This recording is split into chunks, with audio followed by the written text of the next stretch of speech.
This elegant building has had its ups and downs. Over the years, it has served well as an art gallery, a warehouse for telephone books, a garage for army trucks and jeeps, shelter for 18 indoor tennis courts, and as the fire station for San Francisco Engine Company No. 6. But now, after this long history of civic service, the Palace of Fine Arts is the permanent home of a science museum unlike any other in the world. The Exploratorium.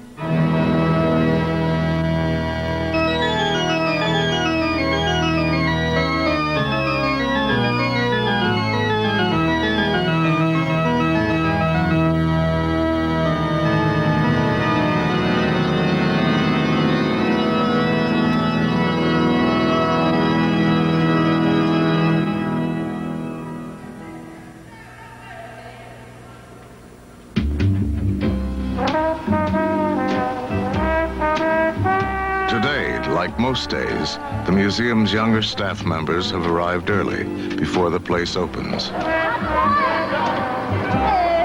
how about that, huh? Let's try this again now. Let's see how we do this. Good shot. They're called explainers, and it's their job to demonstrate the museum's exhibits for the public.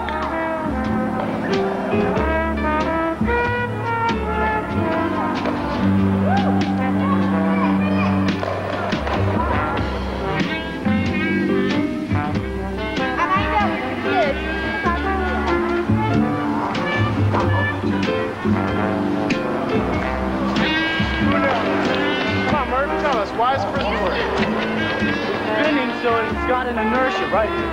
Where it doesn't want to, tilt back and forth. And it also has the airfoil effect of the air going over the top, just like an airplane wing. It has something to do with air pressure, right? Low pressure on the bottom, high pressure going on the top, which creates lift, something of that nature. I'm not sure. I think it has something to do with the shape and how the air flows under it. Oh yeah, the little curved edges, like the air lifts it. Makes rotational inertia, and on the top it's just airfoil. And if you just drop the Frisbee without it spinning, it'll twiggle and fall like a leaf. Munchkins, you see, that hold up the Frisbee as we throw it and travel along with it. Right there. You know when you turn a bucket? You know how it moves across the floor? You turn it like that? Well, a Frisbee turns around all the time. Oh, so you think it's the spinning of the Frisbee that has something to do with it? And the airlift. Well, let's see. Oh, well, it definitely has something to do with aerodynamics, and it's also has something to do with possibly airlift. So maybe I don't really know. I quit. Frank's gonna kill me if I ruin any of the exhibits. Catch that! Watch it! Guys got about 5 minutes. About 5 minutes. I just feel like that. Back part's on. Whose job is it? Hello? But out in the vacuum, there's nothing to absorb and re-emit the radiation. So light, in some sense, it propagates itself. There's an electrical field, and that creates a magnetic field, and that collapses and creates an electric field. I'm bored of cow's eye, not laser. I'm tired of laser. You can have my cow's eye if you want it, because I got to be working at the doors. Give me drawing board.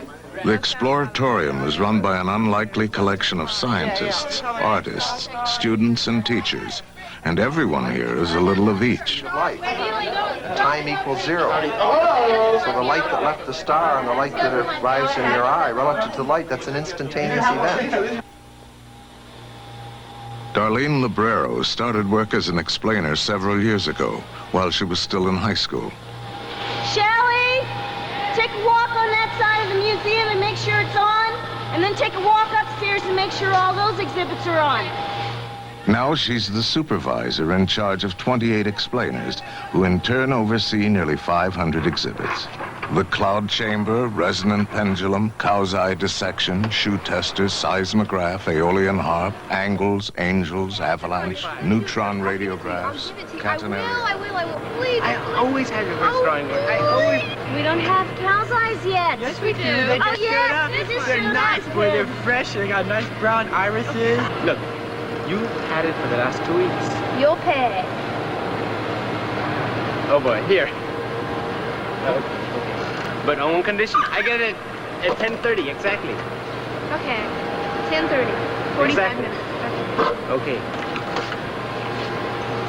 Sucker!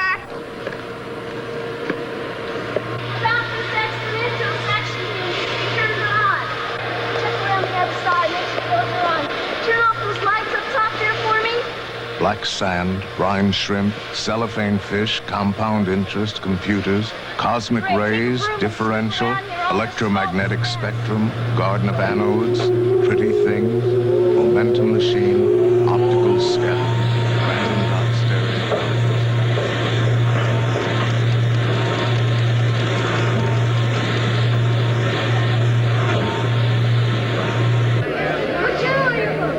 Hi, I'd like to welcome you all to the Exploratorium.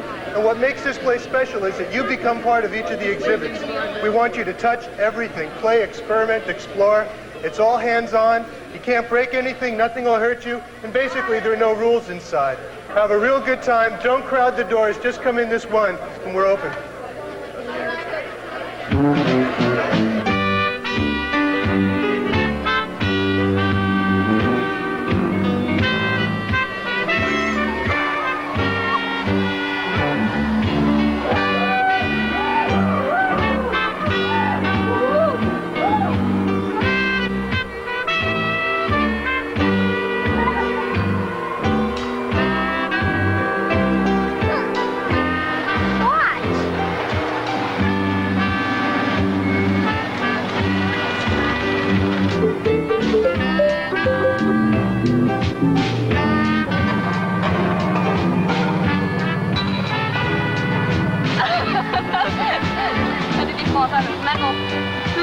Ouais, ça c'est chaud. Is the first time you've been here? No, about the 30th, I guess. 30th time you've been here? I imagine. Well, that's where all the colours merge together. The Exploratorium is like a scientific public park where playful tinkering and hard science go hand in hand. Hey, that's perfect. Behind this apparent chaos lies a disciplined scientific order, a complex system of exhibits grouped according to natural phenomena. This thing has its natural frequency, and if you don't pull at the natural frequency, you can pull all day long and this thing will never move.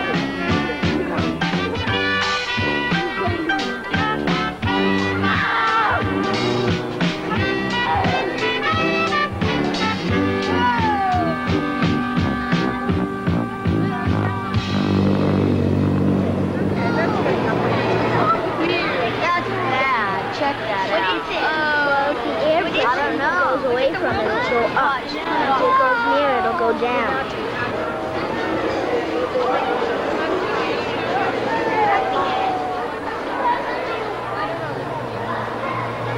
Dr. Frank Oppenheimer has spent most of his life as a physicist and as a cattle rancher, high school teacher, and university professor. He is the founder and director of what some consider the best science museum in the world. Near the vortex somewhere, it'd be fun to have it. Well, it could be near the momentum machine, or better, it should be really near the rotating plants. I think this wire is broken. I'll put it in here and push the button.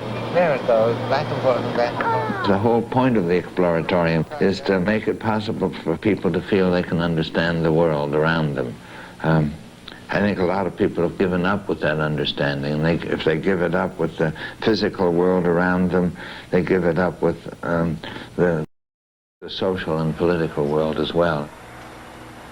If you stopped trying to understand things and things kept changing, I think we'd all be sunk. That's right. Now push the button. That's it. One woman said after she went home from the Exploratorium, she wired the plug on a lamp cord. Now, there's nothing in the museum that teaches you how to wire a plug on a lamp cord, but somehow it gave her the confidence that she could do something like that. So it's a different kind of exponential growth on the bicycle pump. Wave propagation, the waveguide, waveform, wave machine, the longitudinal wave. Nearly all the exhibits are built here in the Exploratorium shop. The shop itself is open to view. Just another exhibit. We had a graphic artist who wanted to put a big plastic wall up, but he didn't know that part of the shop was the way a shop smells when you burn the wood in the saw or smell the oil from the lathe. Someone's always working on a new idea. It's so nice and direct. Rob Semper and Dave Fleming know that a strip of iron attached to a magnet will quickly lose its magnetic properties and detach when heated to 1400 degrees Fahrenheit. This temperature is called the Curie point of the metal. Of course, the problem is the magnet gets pretty hot this way, too. But understanding the phenomenon is only the first step toward building an exhibit. It's just difficult to make with a propane torch. Also the fact that, we haven't figured out how to have flame on the floor.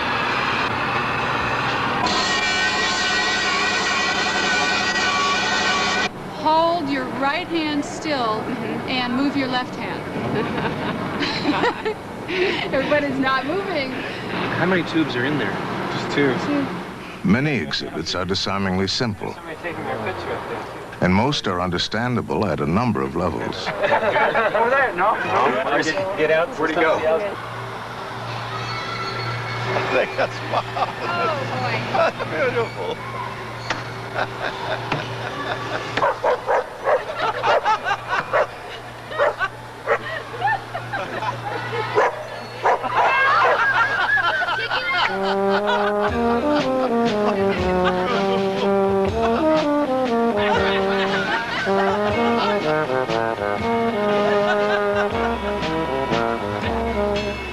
A simple sheet of mirrored glass is partly a carnival sideshow, partly an investigation of symmetry, visual perception, incidence, reflectance, real images, and reflected images.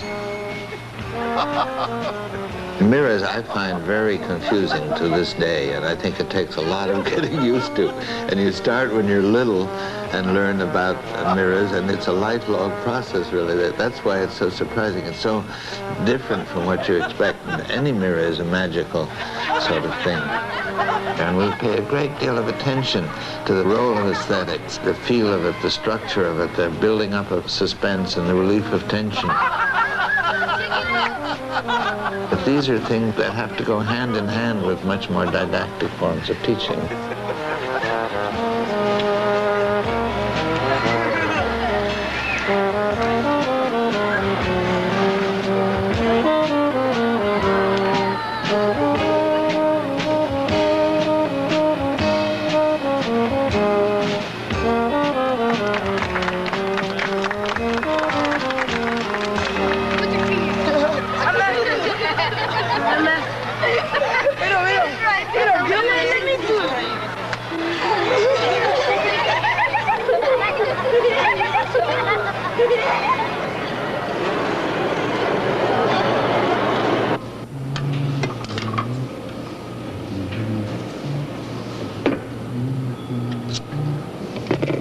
Frank himself has built many of the exhibits.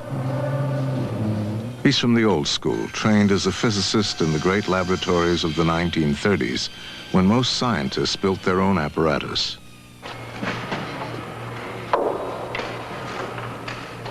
He's made exhibits on heat and temperature, electricity, vision, hearing, and a host of other phenomena. But today his thoughts are on resonance, the marvel of sympathetic vibration. Atoms, bells, musical instruments, bridges, pendulums, anything set to ringing, swinging, or vibrating by forces around it.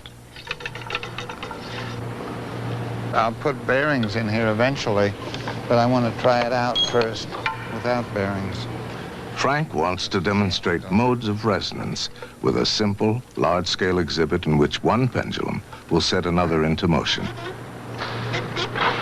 So now if I take one of these,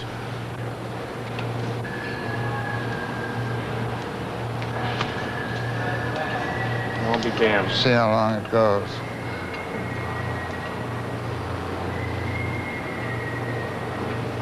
It stops. That's pretty nice. I suppose there's a lot of practical fruits to understanding, but it's like sex. There are a lot of practical fruits to sex, but nobody would say that's why you do it normally. So I think there are other reasons for understanding, which have to do with the built-in urge to do that, to really want to see why things are going on.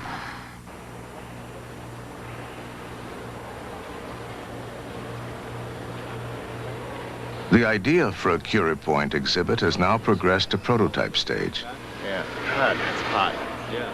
Rob and Dave have cannibalized the shop's arc welder to see if its electric current will heat a narrow strip of steel beyond the Curie point. It's a great way to ruin magnets. That was the problem with the battery. There it goes. Okay, turn it off again. Perfect exhibit. Good. So it's got a good time scale to it. This is magnets on If fire. the magnet's on a pendulum, you just heat it up and the thing would swing free like a pendulum again.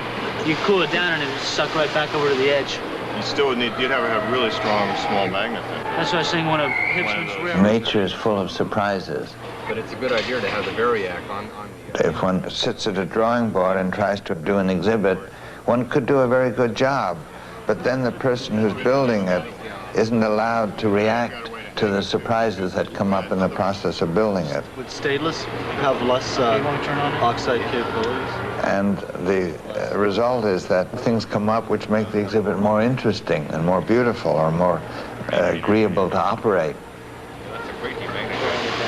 It'd probably knock a big hole in the metal after every time it opened up. It's going to arc too much. You could just put an LED in a photo detector. It won't arc it.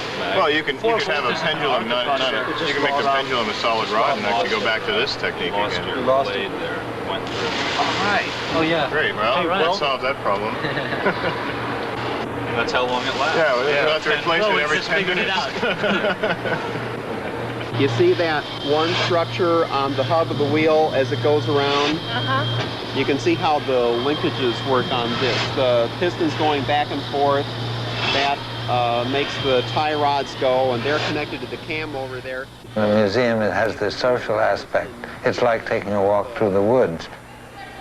If you're all by yourself, you really don't notice a lot, but if there's somebody there, somebody will point out a flower or an animal or a special tree. So a lot of the noticing takes place because people stimulate each other. Now I just see you. Wait a minute, this is weird.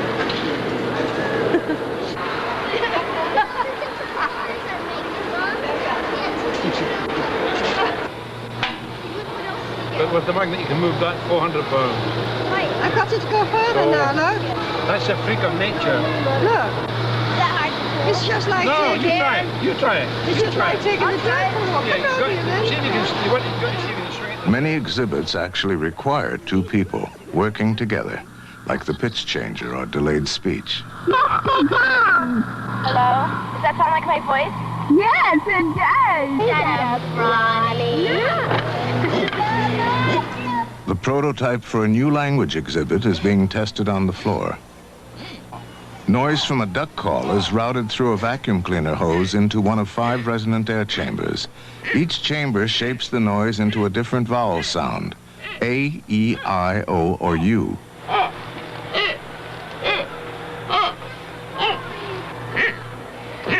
It needs work. Richard Green is beginning an improved version of vocal vowels. The trickiest job is forming new air chambers which mirror the shape of a person's throat and mouth. Well, this represents the mouth end of the vocal tract, and for O, the lips and the front of the mouth are closer together than they are for aw. So it's more constricted down here than this one is.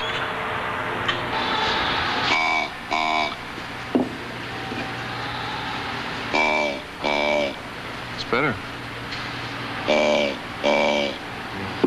How is it better? How's it different? It's more like O and less like aw. See this one?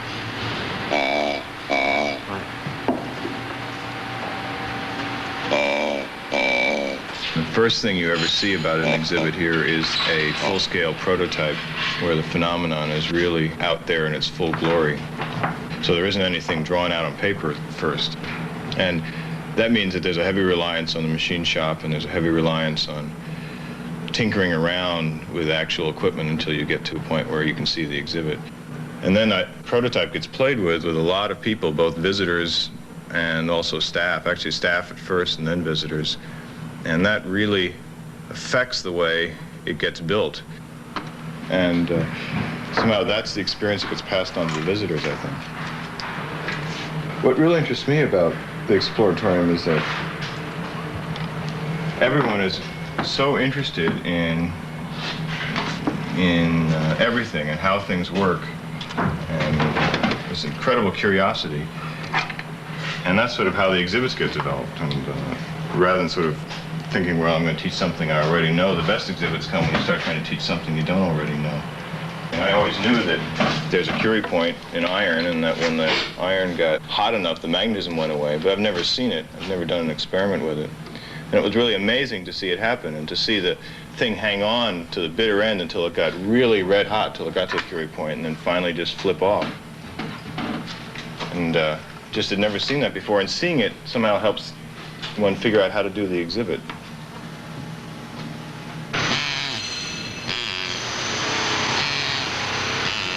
Well, this is lower, but other than that, I don't know. Yeah, I guess that's about all. Okay, what happens here then? This sounds better. This one. What's the difference? General physics. I don't know. There ruined is something pendulums about for it, though. You see an awful lot of springy hardware stuff. It does. It's like what Peter Stevens said when he came over. It looked like somebody went nuts in a hardware store. Okay, isn't that But I think nice? it's pretty. Well, it's nice in a way, but it also may make it hard to see what it is you're trying to show. Okay. I'm going to make these. Maybe having the price tags, you know, and everything. That's part of it. I'm going to make these bearing. All it does is they go together when they're opposite, they go together when they're the same, and they exchange when they're, and that's all. That's great. But that's all it does. Yeah, that's quite a lot.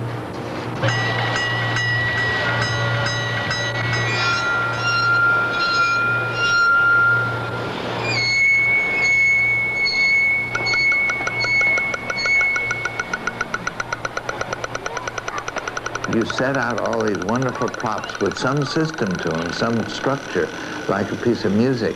And then the public of all ages, all sizes, all levels of education use it in their own particular way. Very good. Steel, so that the way they vibrates, that it's going to be squashed down and then come up like that. That's why the shape.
Depends on the frame of reference you look at it with. And what happens is your eye wants the simplest explanation. It wants the simplest frame of reference. So what you do is you... All sorts of students and teachers use the Exploratorium on a regular basis, like Mark St. John, who brings his undergraduate physics class. Every exhibit here is like a demonstration exhibit in a college classroom honed to perfection. When we come here, it's like a smorgasbord of experience. And they can feel things and touch things and play with things, so that when I do the mathematics on the board, they have a sense of the phenomenon almost in their bodies. A lot of physics is working with equations and using formal logic. And of course, the real science involved often involves play and discovery and kind of what you learn before you know what you're studying. It's that kind of sense of really making it up for yourself. And that's the part of physics we almost never teach, which real physicists do all the time. I'm not sure I save any energy turning all this stuff around, but... What was it? Yeah.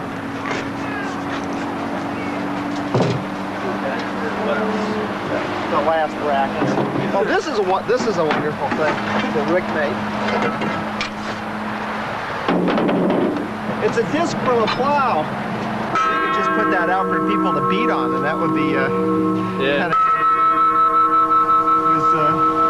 part of the a variation of the Bells exhibit. That would be kind of neat. if you tap it in various ways, it goes into various modes, and you hear just sometimes a low frequency just edge on, and other times you hear the higher frequencies.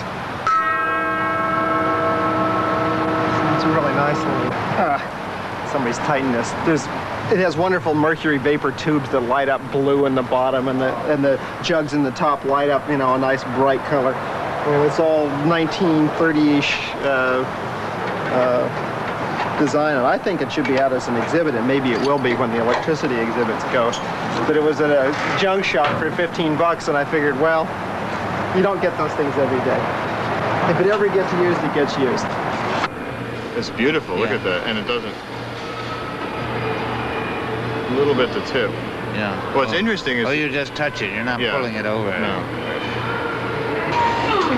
These are the magnets I think are going to use for the exhibit, because it's really powerful. They're old radar magnets. To keep its doors open, the museum needs 100 employees, a machine shop, art department, biology lab, a great deal of ingenuity, and $2 million a year. But what it needs most right now is a 10-amp switch. No, that's... Here they are. Should be a big one. We had a big one in here somewhere. What I want to do is switch about 10 amps. Okay. That's a marginal socket. That's 11 pins. We don't have those. They're very expensive. All right. Like all public institutions, the Exploratorium is scrambling for funds. One new strategy is to rent out the museum for private parties. A group of bankers want to book the Exploratorium for a black tie affair, but they also want the explainers dressed up in black pants and white shirts. I think it's perfectly legitimate to tell the explainers that it's a fancy event, and if you're working that night, come dressed up. But let them decide what dressed up is. There are so many places where there are dress codes. When I was a service station attendant, you had this little Joe, outfit you had to wear. This isn't one of those places. And when I was at Macy's as a janitor, I couldn't wear tennis shoes. No one ever saw me. I couldn't wear tennis shoes. They'd react to that like... We were well ahead. I would say fine. But we never compromised those things. We've been broke many times. Not this broke. We all took a voluntary pay cut this year. But that didn't mean we started doing things differently just because we were in financial difficulty. This place has been in financial difficulty ever since it started. Well, Bob, I take a different tack on that. I don't think it's a question of the severity of our debt. I think it's a question of whatever term you use, what's right. We should do what we do that we think is honest, and if people like it, fine. If they don't, then... But that's not very businesslike. But we're not, this is not a business. We are business. We are not. We are incorporated. As important as it is to raise money for this place to keep it alive, we are not a business. The purpose of this place is not to make money. That's right. The purpose of this place is to build a very good science education museum, and those are two very different things. Bob, well, you won't do it without money. I just can't take it that seriously. Yeah, this is a fundraising strategy. It's just like building an exhibit. It's all those little decisions that you make as you go along the way that you end up with a good exhibit. And this place is good as a whole, I think, because we pay attention to all these things. And I think all these little decisions are important. Just think how much nicer it would have been if somebody had said to the explainers, we want you to look nice and now figure out how to do it, and they could have agreed on it themselves. I think that would have been a very nice way to do it, and I think it's the way we should do it still. Yeah, But I agree with you that well, then that's let's the do nicest it. way to do it. I mean, I think let's do it the nicer way. Yes, but that's the nicer way for the explainers and for us. But is it the nicer way for an important client? And do we care about that? And you're saying, no, we don't care about that. I don't care about that. I want the tradition that we control our own employees, that the people who come in here may ask us to do things. We can say whether we want to do them or not, and we make the decisions about what happens at this museum. We agreed that they can have the wood and so on. And I think it is our right, and that what we should do each time is we make our own decisions, and just because somebody's paying for it, we don't do things which we don't think are the right things to do. Even if it jeopardizes funds? Even if it jeopardizes funds. Christ, we've jeopardized a lot of funds because we're so funny.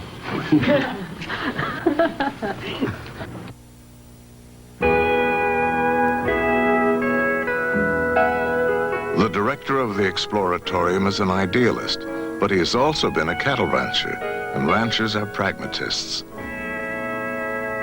I learned about getting things stuck and unstuck, how to make things oneself. Mostly one learned how to improvise, because when you're in a ranch that's 80 miles away from a veterinary and hardware store, you really try and scrounge and find things and put them together. So it's just one continual job of trying to undo the property of nature to increase entropy and disorder. It was not entirely by choice that Frank Oppenheimer left physics in 1949 to raise cattle. Back in 1936, as the Depression wore on, the U.S. government took note that Frank had joined the Communist Party. 4 years later, he left the party. During World War II, Frank and his brother, J. Robert Oppenheimer, worked on the atomic bomb project. But after the war, the House Committee on Un-American Activities summoned Frank and his wife Jackie to testify about their pre-war political activities. They spoke freely about themselves, but refused to implicate others. As a result, Frank was fired from the University of Minnesota. Job offers from other universities were mysteriously withdrawn. Unable to teach science anywhere in the United States, he spent 10 years ranching in Colorado. Frank Oppenheimer had been blacklisted. When Jackie and I went to the House Un-American Activities Committee, they asked me about our past, and we told them all about that, but they asked us about a lot of other people, long lists of people, and we refused to talk about them. And even though that was, in principle, contemptuous, they didn't do anything about it. But the FBI kept coming around with the lists of these same people, time after time after time, and even after you were in when we were up in the mountains, and asking us, and they also talked to other people and tried to make them suspicious of us. They asked whether we were doing any experiments, you know, the mad scientists doing terrible things, or whether we had any radios communicating with the enemy. But I didn't try to do any physics. Did you miss physics when you were? Yes, I missed physics. But in 1959, Sputnik helped change national priorities, even in Pagosa Springs, Colorado, where Dr. Frank Oppenheimer was asked to teach high school science. He became intrigued with his students' appetite for hands-on experiments and rekindled his own enthusiasm for teaching. This led to work in science education at the University of Colorado and a study of science museums in Europe. In 1968, Frank and Jackie Oppenheimer landed in San Francisco with the dream of opening their own museum. Within a year, they had a small staff and $1 a year lease on the long empty Palace of Fine Arts. When I started the Exploratorium, almost everything that I owned or that I had ever done was involved in building the place. The teaching, the curriculum, things that I'd done, but even the ranching. And instead of telling anybody about that we were opening, we just opened the doors and watched what happened. And it's a beautiful park, and it was in summertime in the end of August, and people started coming in, and all of a sudden we realized, wow, we have a museum that's open, it's going. But the way it turned out to be is very different from the image I had it with a lot of little boxes like other museums.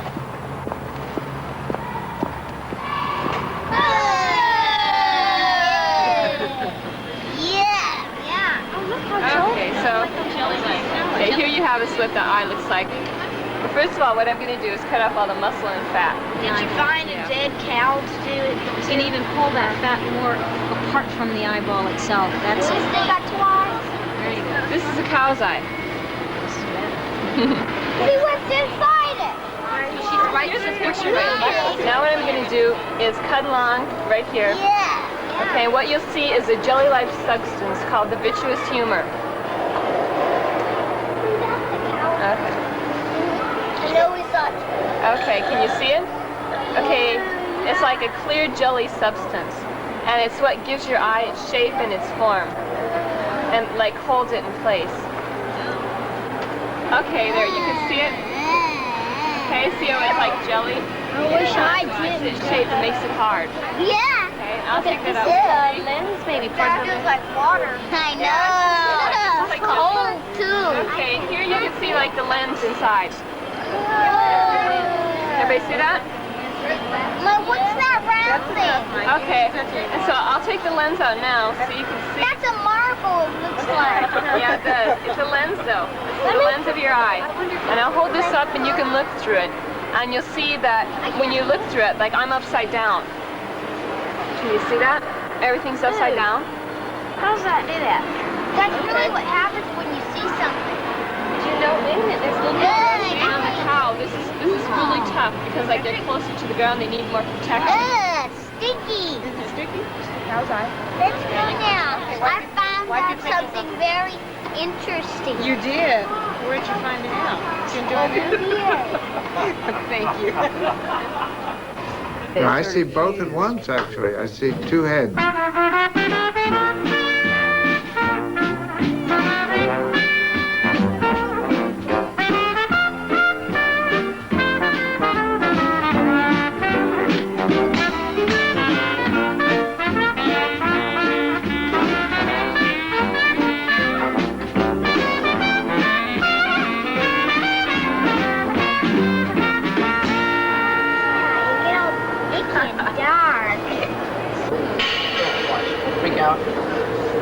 Freak back in. You gotta go. Go with an improvement. That looks gross. Stop. You gotta go. Watch this, we'll phase out. Put it in slow. I know, slow is bad, but Frank's pendulums work smoothly now, transferring energy from one to another and back again. But this is a subtle and complex machine with two natural frequencies. The transfer of energy is caused by a kind of tug-of-war between the frequencies. First and most obvious, the pendulums will simply swing back and forth together in tandem. In the second mode, the pendulums will swing precisely opposite one another at a slightly faster tempo. Two completely different modes of behavior, separated only by a tiny shift in frequency. Frank's proof that these alone are the system's two natural frequencies lies in his ability to excite these modes, and only these modes, by simply pushing either pendulum at just the right frequency. Simple and elegant for a physicist. But now, how to intrigue visitors as well?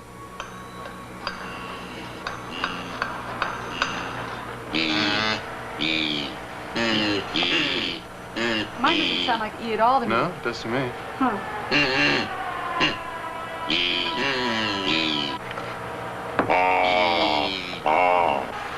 That one's not as good.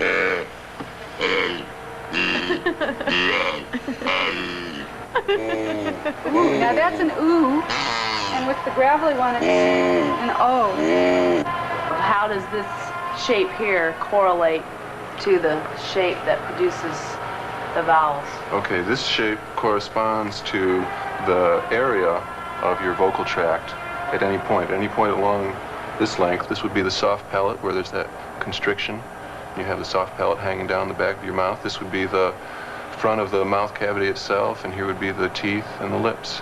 Now what sound is this again? This one is for ooh, where your lips are real closed down on the front, so it's very constricted. Yeah, that's what any resonant chamber is. I mean, a musical instrument will do the same thing. If you want to play a note of a flute or something, you're changing the resonance in the cavity of the flute, and this little cavity here accentuates some parts of the sound, and this one here accentuates other parts, and then together they make a certain vowel sound.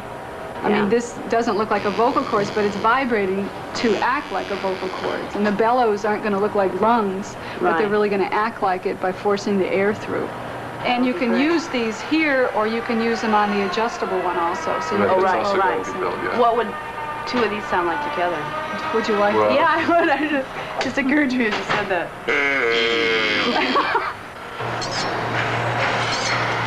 The speed may not be quite right for anything. And that just goes every time. It gives it a little push, and that two go together, so that together they're a resonant system, even though I'm only driving one of them. And if I let that go, they'll just stay like that. Yeah, you can really feel it sticking on. So you can, yeah, it's quite strong. Okay, and it's obviously not there when you turn it on and make it hot. With the Curie Point's mechanical problems in hand, thoughts turn toward letting visitors actually feel the magnetism disappear at the critical point. Yeah, I think that is. But to do that, you're going to have a stick or a pole or something. That's right. You don't want people touching it anyway. Right. Why do you have to have this happen automatically? Why can't the visitor Because you turn can't it let on it and stay off? hot forever, I guess. Oh, no, I thought Can't it it would be be on fun. one of those It'd be switches also, where you I can like turn to it have on? things moving when people area walk was- up. They decide that a mercury switch might be rigged to turn the heating element on and off automatically. So the trick's going to be whether you can get enough of a tip with that stainless steel so it'll turn this on and off. And hopefully it won't oscillate back and forth, so it does kind of like this. Now to try it. There we go. Then it starts to heat up. Oh, hang on. You got a contact? Yeah. No, it's You just welded the stainless steel together. I just pry it apart again. Why don't you pull the plug on the relay? Happy life for relays in here. Got it. Okay. That's a magnetized screwdriver. Kind of hot. There. There you go. All right. It does work.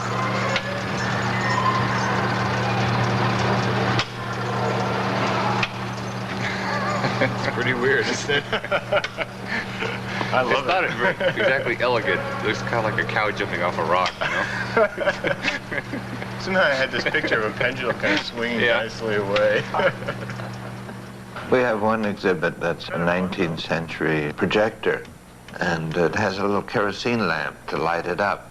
One day the kerosene caught on fire, and there were great flames inside this glass showcase, and all the public visitors stood around and looked at it, waiting to see what was going to happen, assuming it was just another exhibit, just a normal thing happening in the Exploratorium.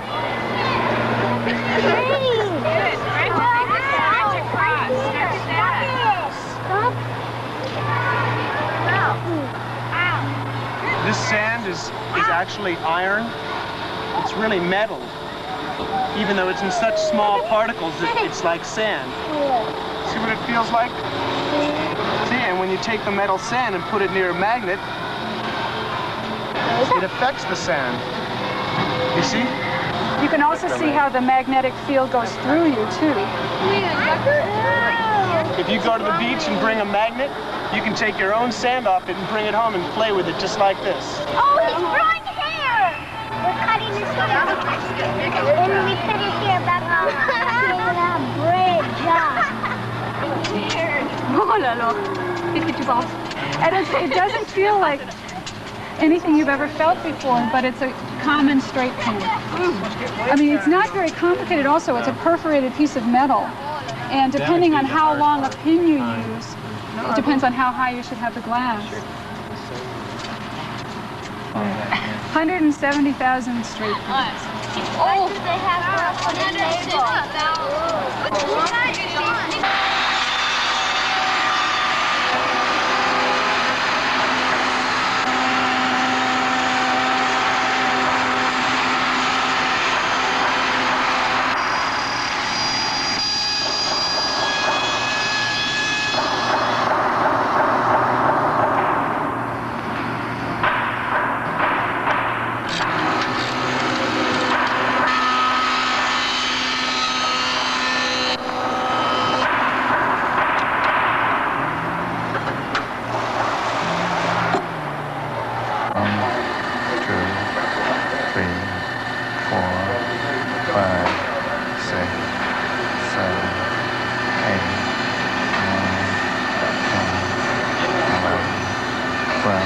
Not quite there. What the hell? That's too much of a pull. Let's try it once more now. Takes a while to build up that resonance. Hey, great. Very nice. That's nice. If you just damp it, then it takes a longer time to cool down to the point where the magnetic attraction is great enough to... That's neat. That's enough. I like the switch because it's more straightforward. It is something that's in your household as a thermostat. And also, there's no reason why you couldn't, let people hold this away from it and actually turn the metal off for a longer Yeah, we were thinking maybe having some kind of pole or something you could push away a little. Building exhibits is teaching. We're always finding something that we made an exhibit on that we don't quite understand, and then try to explain it to each other and figure it out. And it's amazing how the process of teaching helps you understand. Feel it. If you put a little magnet there and it goes da-da-da-da-da-da, and you can feel like the demagnetizer exhibit. The magnetism comes from bound electrons on the iron. How are they different, though? Because the conduction ones are free. They're the outer electrons that are free to go from one to the other, one atom to the other, moving as they want. And the magnetic electrons? The magnetic are still bound to the atom. Inner shells? Inner shells. So what you got is the motors going around and around like that, and the wheels turn right here. And what it does, it changes the direction of the force. How about that? Want to go look at the big one? Well, look at the big one. See? There's a gear, just like in the other one. See it right there? Yeah. Okay, that's the same gear as the little one. You stop it here, you stop one. But the other keeps on going. That's because they're floating on it. See this? Right here? You'll control it. You'll control it.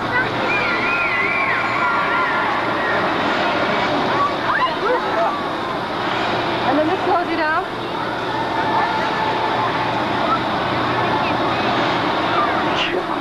Any part of your body that you can extend will slow you down. Now, why is that? Okay, when she spins here with her leg out, as she keeps her leg out, right? Okay, her leg has to travel all the way around this whole distance here that I'm walking. Okay? But when she puts her leg in, she doesn't need as much energy to go the same distance. And the extra energy is converted into speed, and she goes faster. And it's really interesting because she's using the same amount of energy all the time. You stick your leg out and spin, and then bring it in. The difference between your speeds isn't very great. But if you stick your entire body on the outside, and I'm going very slow, if I move my body to the center, it's proportionately so different that I get incredible speed happening.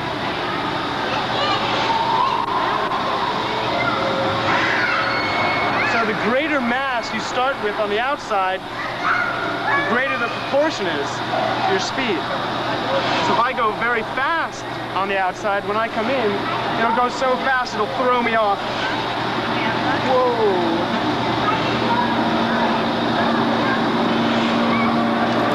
And now, of course, it's time to fall down on my face.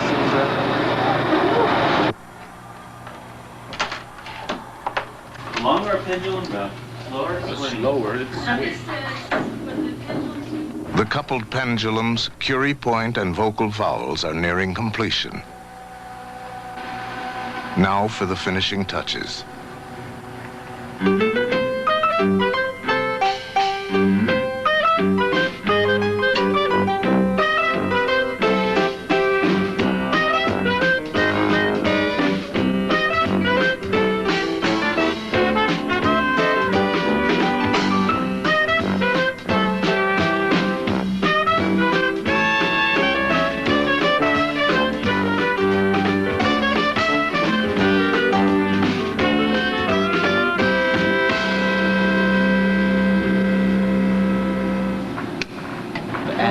With the temperature of the steel plate there too, because when it gets too hot, it's not attractive anymore. It just falls apart. When the atoms go back to normal ether matter, they get less active, and they become magnetized. What it is basically then is When you heat up things, you increase the kinetic. the electrons start moving around erratically, and it screws up the north-south line then of the electron. Steve, you want to pull this and see what it does? What's that? When you pull it over there for some reason, now let it go back and see what happens. So watch when it gets real hot, push it. I had talked about on the graphics about the stainless steel The Curie Point exhibit works, cooling and heating, attaching and detaching fairly well. Doesn't seem to be doing it now. But not quite well enough. We're going to be here all night.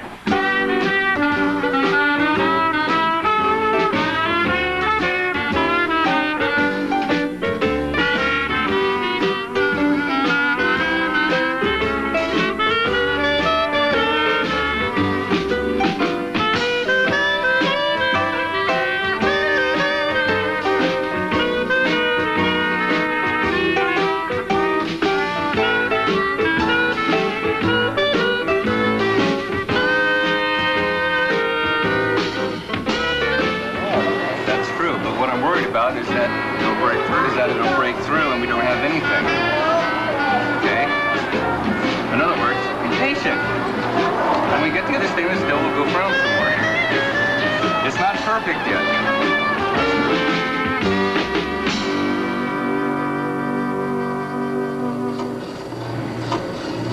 Nobody will admit to putting them on, but I guess they just appear. Wayne drew them. Why don't we take and retype this? Changing the order. Yeah. And then I'll stat it out. Yeah. We'll put it out. We'll put it on the floor and just see what people do. See if they come But it in. would be easy to have a cover on this.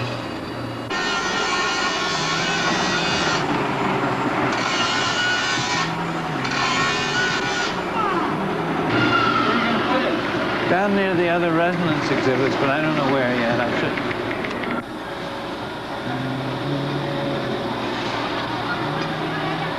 That's good. Right over that thing there? This is just temporary until tomorrow the new power supply will come. What we're going to do is to put some energy into this weight here, this pole, by letting it go, and it's going to start swinging. But since this pole is connected to the pole that's hanging, we're going to transfer the energy into the other pole. Okay. In the museum there are many, many examples of the various concepts. For resonance, for example, if you go from one end of the museum to another, you keep running on to different aspects of resonance, so that people develop these concepts on their own rather than having somebody give the dictionary definition. Oh, it's magnetized. No, it's not. No. The thing moves up there. Oh. It moves the thing up there, and then that one would shut it down. And then this one stops, and that one keeps on going. Then it moves that one. And then that one stops, that one goes. Yeah. Oh. That's neat.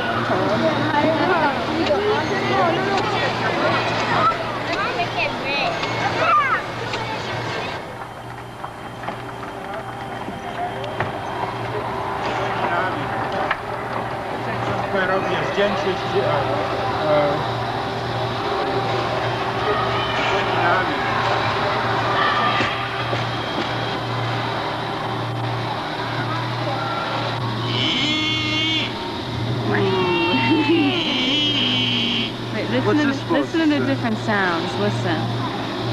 This one's very mellow.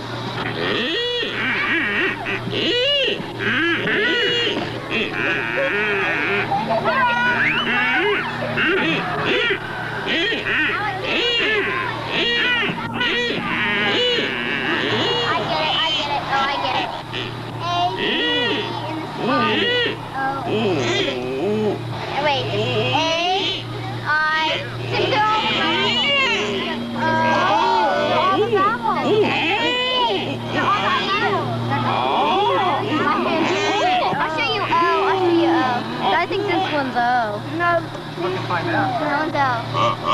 That one's O. Yeah, that one's O. This one's E. And then if you, that's O, E. This is A. The air comes through. When you push it in and the little thing moves, it makes a noise. Oh, and then it hits that piece of wood. Yeah. And then it goes up there and makes a little thing. As your mouth does when your vocal cords are going through, right? So then guess what sound that is? Just keep pushing on it. Keep doing like that, yeah.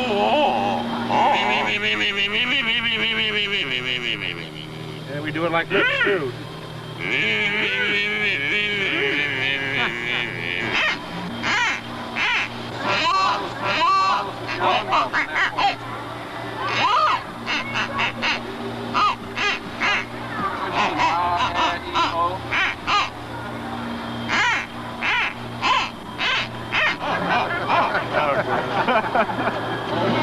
It seems to be a success, popular at least.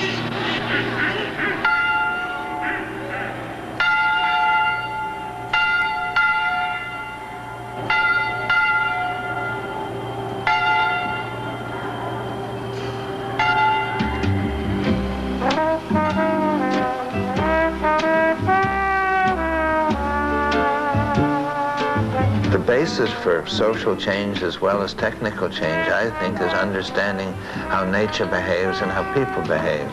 And if one can promote that, if one can create confidence in that, then there's some chance that we won't blow each other up and that we can have a decent society. Last chance. So the Exploratorium really was founded on a kind of optimism, and with the momentum of the Exploratorium, I'm not going to stop, and I'm going to maintain that optimism.